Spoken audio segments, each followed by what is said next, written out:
दाखिले वाली परीक्षा पास की है हमने, खूब मन लगा के पढ़ेंगे। बस हमें दाखिला दे दो ना प्लीज। ठीक है, तुम घर से किसी को लेकर आना, पढ़ने का बहुत शौक है ना, देखते कितना पढ़ती हो। बता किसने महफिल सजाया है? तुम्हें बस वो रंगीन यूनिफॉर्म से परेशानी है, हमने स्कूल जाने से नहीं, है ना? हाँ हाँ लड़की, लेकिन अम्मा जी तुम भी चिंता दूर कर दी हमने, ढूंढ लिया ऐसा स्कूल जहाँ पर लड़कियाँ सफेद कपड़े पहन के जाती है। छोटी फ्रॉक नहीं पहननी पड़ेगी हमें, फिर तो ठीक है ना? मतलब वहाँ की लड़कियाँ साड़ी पहनती है?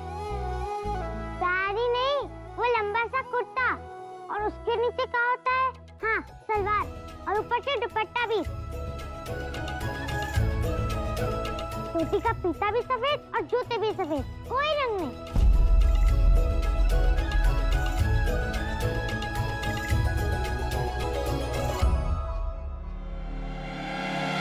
तुम जैसा चाहती थी वैसे ही हो गया। अब तुम जा सकते हैं ना स्कूल अम्मा जी?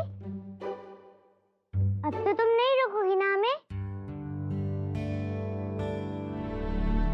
मैंने कहा था ना, मत रुको उसे।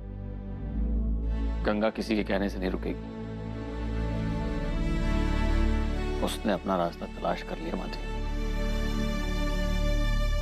हम तो बहुत खुश हो गए कि अम्मा जी की मन की हो रही है, ये वो भी खुश हो जाएंगी, है कि नहीं? बिल्कुल गंगा, अब तो अम्मा जी तुम्हें बिल्कुल नहीं रोकेगी, क्योंकि स्कूल जाने की परमिशन तो उन्होंने पहले ही दे दी थी। समस्या तो सिर्फ तुम्हारी यूनिफॉर्म की थी, तो तुमने अपनी कोशिश से हल कर दी। अब अम्मा जी क्यों मना करेंगी भला?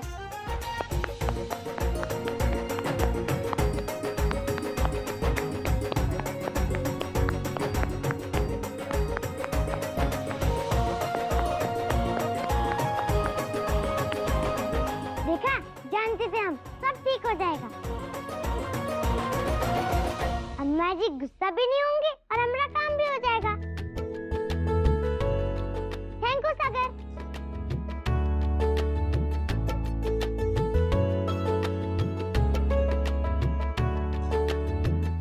तुमने अपने लैपटॉप पे सफेद कपड़े वाला स्कूल ढूंढ के दिया ना, इसलिए थैंक यू। चलो अच्छा है, हमारे स्कूल में तो नहीं पढ़ रही, फिर जाके कहीं भी पढ़े, मुझे क्या। अम्मा जी, ये लड़की ना कहानी में हमेशा एक नया मोड़ लाती है, और इस बार तो इसने कमाल ही कर दिया। शाबाश गंगा, पढ़ाई के लिए ऐसी लगन आजकल बच्चों में देखने को नहीं मिलती जो तुम में है। अम्मा जी, अब तो गंगा स्कूल जा सकती है ना?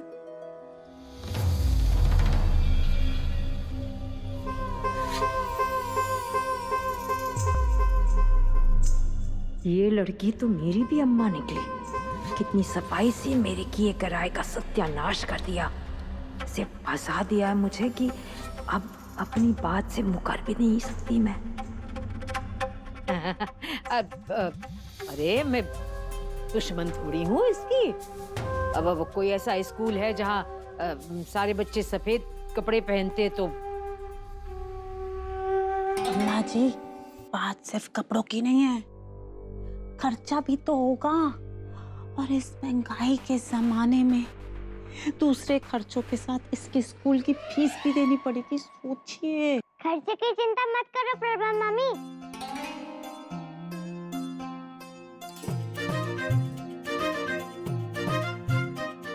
वहाँ 8वीं तक लड़कियों की पढ़ाई मुफ्त में होती है,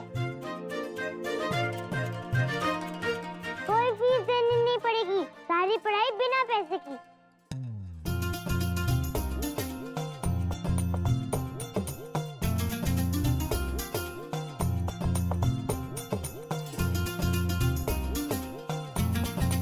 कितनी अच्छी बात है ना अम्मा जी, तुम्हारा एक भी पैसा नहीं लेंगे हम, और हमारी पढ़ाई भी हो जाएगी। हाँ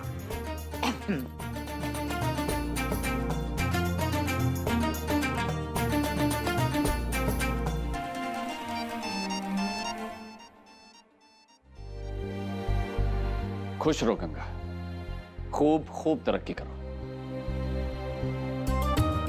अच्छा गंगा, ये तो बताओ तुम्हारा ये नया स्कूल है कहाँ और कैसा है?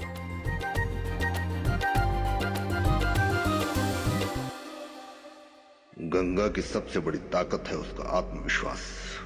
अगर लड़की के पर काटने हैं तो उसके मन में ऐसा डर पैदा करना होगा जिससे उसकी सारी हिम्मत टूट जाए।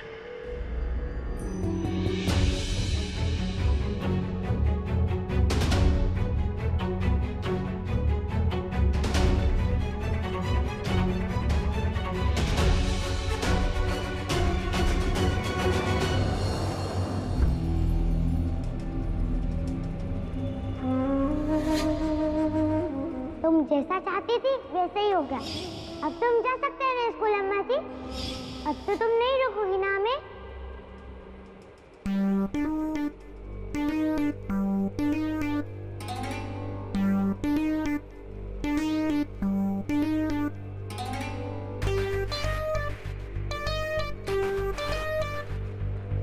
अम्मा जी,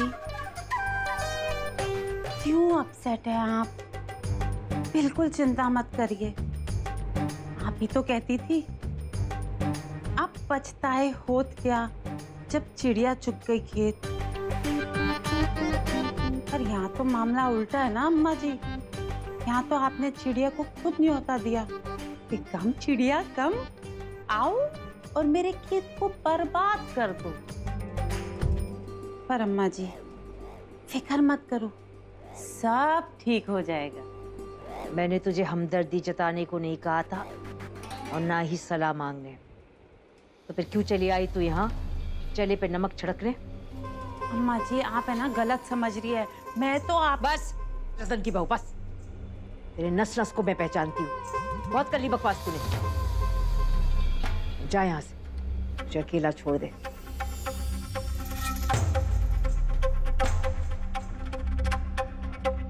फल नंबर की बेवकूफ औरत।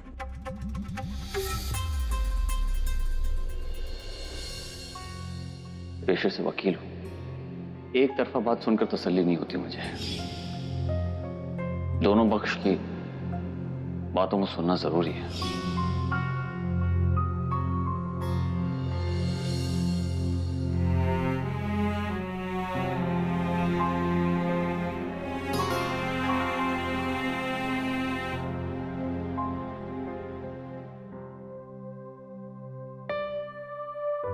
कितना अच्छा हुआ ना, गंगा ने ऐसा स्कूल ढूंढ लिया जिसकी यूनिफॉर्म से अम्मा जी को कोई प्रॉब्लम नहीं। अब गंगा भी स्कूल जाएगी।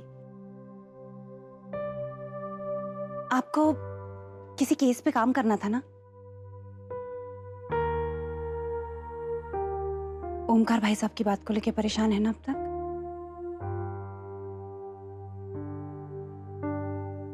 तुमने सही कहा था माधवी, किसी भी तरह की गलतफहमी की कोई गुंजाइश है ही नहीं। जीजा जी की बात पर यकीन नहीं कर सकते हम। ये दीदी है ना दीदी, कोई काम ढंग से नहीं करती, अपनी साड़ियां यहाँ ही भूल आई। अगर मैं यहाँ नहीं होंगी तो ये करेंगी क्या? और मैं भी सोचती हूँ मैं यहाँ रहती हूँ, खाती पीती हूँ, तो इतना काम तो कर ही सकती हूँ। लेकिन हाँ, पूरे सच का पता नहीं है हमें, और पता लगाएंगे तो कैसे, ये सबसे बड़ा सवाल है। क्योंकि मामला इतना नाजुक है कि किसी से खोलकर बात भी नहीं कर सकते। इसलिए हमें जीजा जी की बात पर भरोसा करना होगा। इसके अलावा कुछ नहीं कर सकते हम। लेकिन अब मुझे जीजा जी पर नजर रखनी होगी। और हाँ माधवी, हमारे बीच की ये बात अम्मा जी को पता नहीं चलनी चाहिए। हाँ, अगर उन्हें पता चल गया तो बात बहुत बड़ी हो जाएगी, जो किसी के लिए अच्छा नहीं होगा।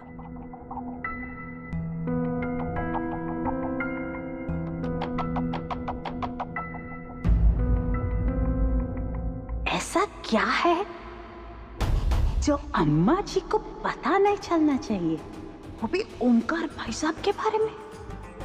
नंदोई जी और दीदी को देखा था मैंने ओमकार भाई साहब के कमरे से बाहर निकलते हुए, और दोनों बहुत परेशान लग रहे थे।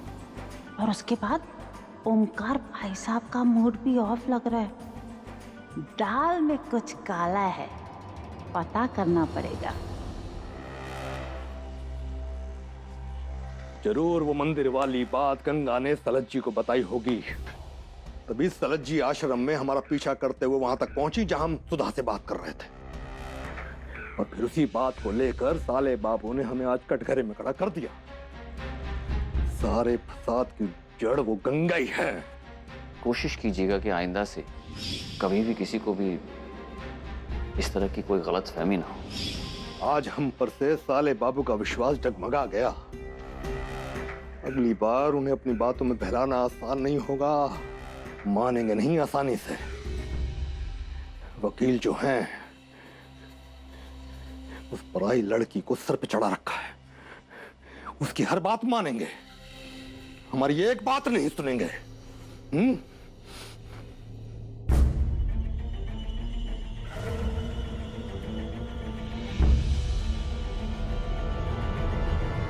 स्कूल जाने का बहुत चाव है ना तुझे?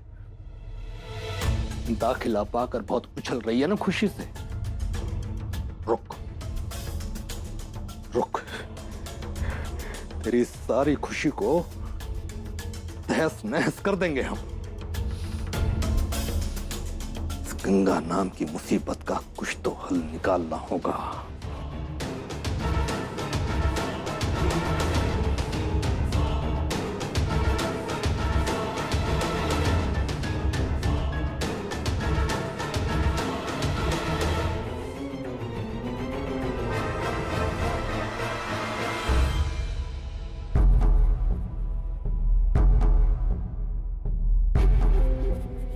हाँ, ओमकार बोल रहे हैं हम। एक काम है तुम्हारे लिए। एक लड़की है गंगा, बच्ची है, सबक सिखाना है उसे। हाँ हाँ, मुफ्त में कुछ नहीं करवाएंगे तुमसे, पैसा पहुंच जाएगा तुम्हारे पास। लेकिन काम जो है बहुत जल्दी और बड़ी सफाई से होना चाहिए। बाकी सब विस्तार में मिलकर बताते हैं।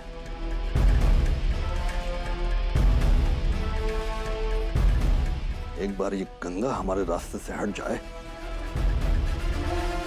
साले बाबू का विश्वास तो हम उनके मन में अपने लिए दोबारा पैदा कर लेंगे। हैं? ऐसे कैसे हो सकता है रतन की बहू? तू ना कुछ भी कहती है। माँ जी, मैंने अपने कानों से सुना है। दोनों मियाँ बीवी तभी आवाज में कुसर पुसर कुसर पुसर कुसर पुसर कर रहे थे। जरूर आपसे ना कोई बहुत बड़ी बात है ना, इन लोग दोनों छुपा रहे हैं। आपके दामाद जी है ना, दामाद जी, उनका तो मूड ऑफ। सुबह से इतने गुस्से में है कि क्या बताऊं। मामला बहुत नाजुक है अम्मा जी। मैं तो बोलती हूँ दोनों मियाँ बीवी को नीचे बुलाइए और पूछिए। आगे नीरू, जी अम्मा जी। तुझे कुछ बताना है मुझे।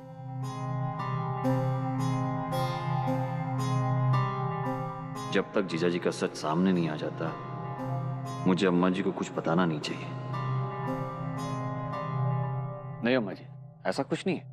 रतन की बहू कह रही थी कि तुम दोनों की दामाद जी से कुछ बात हो रही थी, तुम लोग गुस्से में थे और ये बात तुम लोग मुझसे छुपा रहे हो। मेरा नाम क्यों ले रही है ये तो मुझे मरवा डालेंगी।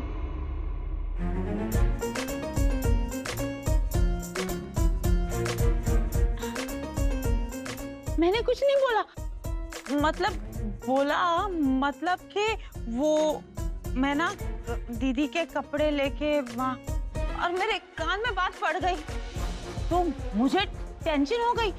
मैं भी तो इस घर की सदस्य हूँ, इसलिए मैं अम्मा जी से पूछने चली आई कि सब ठीक है ना। जिन लोगों को दूसरों के कमरे के दरवाजे पर कान लगाए खड़े रहने की बीमारी होती है ना अम्मा जी, उन्हें अक्सर सही बात भी गलत सुनाई देती है। हर बार 2 और 2 4 नहीं होते हैं, कभी कभी 5 और 10 भी हो सकते हैं। अम्मा जी, अगर ऐसी कोई बात होती जो आपको बताना जरूरी है तो मैं आपसे कभी नहीं छुपाता। इतना विश्वास तो है ना आपको अपने बेटे पर। यार कैसी बातें कर रहा है नीरू, पूरा विश्वास है। फिर भी कोई कहासुनी तो नहीं हुई? तुम लोगों में और दामाद जी के बीच कोई मन मुटाव वाली बात? नहीं अम्मा जी, एक्चुअली मैं अपने काम को लेकर परेशान था, और जैसा कि आपको पता है जीजा जी की आदत है राय देने की, अपनी राय देने लगे। मुझे सही नहीं लगा, मैंने कह दिया उनसे कि मुझे अपना काम अपने हिसाब से करने दीजिए, तो शायद थोड़ा बुरा लग गया उन्हें। और ऐसा तो पहले भी कई बार हुआ है, आप तो जानती हैं। फुल पलटी मारे नंदोई जी। जब बेडरूम में दीदी के साथ बात कर रहे थे तो ऐसा लगा ही नहीं। आप बेकार में परेशान हो रही हैं, कोई बड़ी बात नहीं है। देख नीरू, मुझे पता है तुझे अपना काम सब पता है, लेकिन अगर दामाद जी कोई सलाह देना तो चुपचाप सुन ले। कर तू अपने मन की, पर उन्हें जवाब मत दे। उम्र में बड़े हैं तुझसे तो पता नहीं, चली आती है बकवास करने ही औरत। मुझे पता है अम्मा जी, अपने दामाद की कितनी इज्जत करती हैं आप, कितना लगाव है आपको उनसे, और आगे जाकर आपको दुख ना हो इसलिए इस पूरे मामले को समझकर जल्दी से जल्दी किसी नतीजे पर पहुंचना होगा मुझे।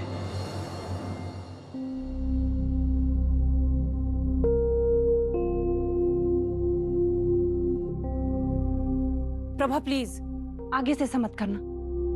मैं नहीं चाहती कि छोटी छोटी बातों को लेकर घर में अशांति हो।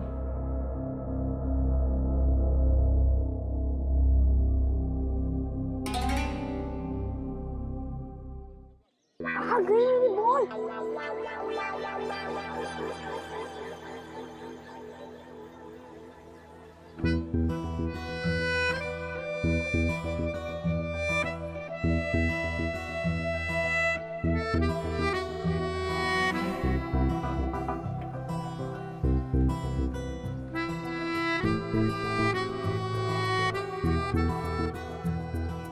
अपनी चीज ढंग से रखोगे तभी तो मिलेगी ना।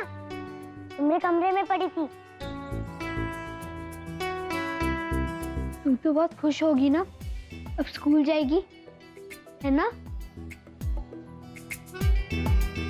हाँ, बहुत खुश है हम। तुम्हारे कारण स्कूल मिल गया हमें। तुमने ही तो लपेट आपने ढूंढ के दिया था ना। अब हमारा सपना पूरा हो जाएगा। सच्ची सागर, तुम हमारी मदद नहीं करते ना तो हम रंगीन यूनिफॉर्म के चक्कर में स्कूल जा ही नहीं पाते। फिर कैसे पढ़ते, बाबू जैसे कैसे बनते? तुम बहुत अच्छे हो सागर, झगड़ा करते हो पर मदद भी करते हो। अच्छा हुआ कि हम अपने गांव से बनारस आ गए, नहीं तो तुम्हारे जैसा दोस्त कैसे मिलता, है ना? अरे वाह, मेरी इतनी तारीफ कर रही है तू। गुस्सा खत्म? हम गुस्सा नहीं करते, तुम ही करते हो। कितना चिल्लाते हो। हम तो गुस्से में कभी नहीं बोले कि तुम हमारे दोस्त नहीं हो। तुम तो बोल देते हो कि तुम मेरी दोस्त हो ही नहीं सकती।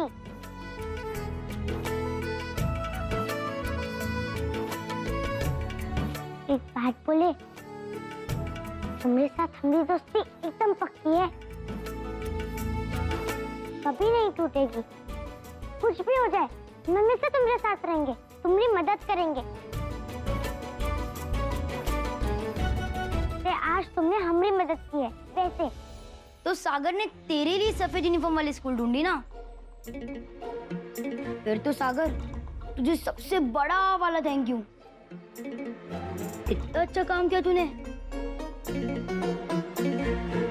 अब ये लड़की हमारे स्कूल में नहीं पढ़ेगी। Very good.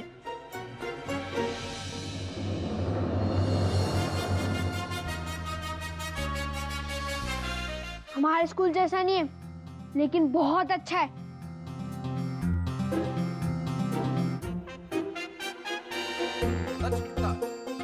गंगा ने कितनी पढ़ाई की, कितनी मेहनत की, तब जाके उसे पढ़ने के लिए मिला है।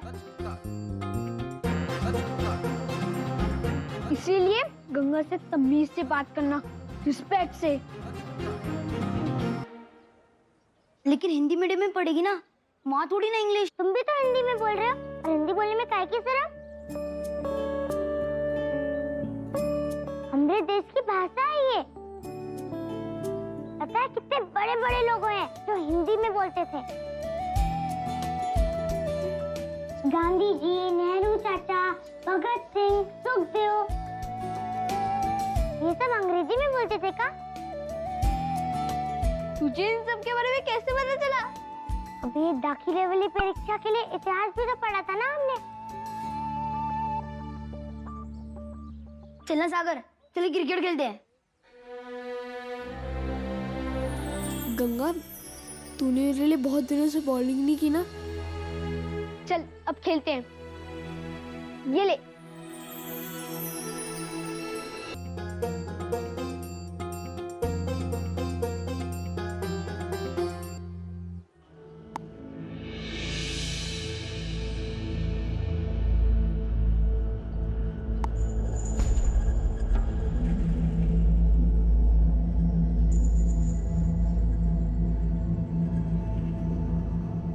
ये मिला मौका कांटे को रास्ते से निकालने का।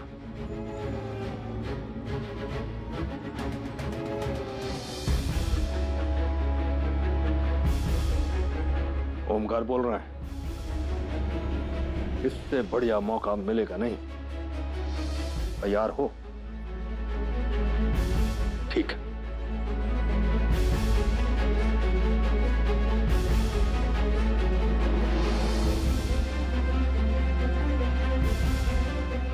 जा गंगा जा, ले ले विद्यालय में दाखिला।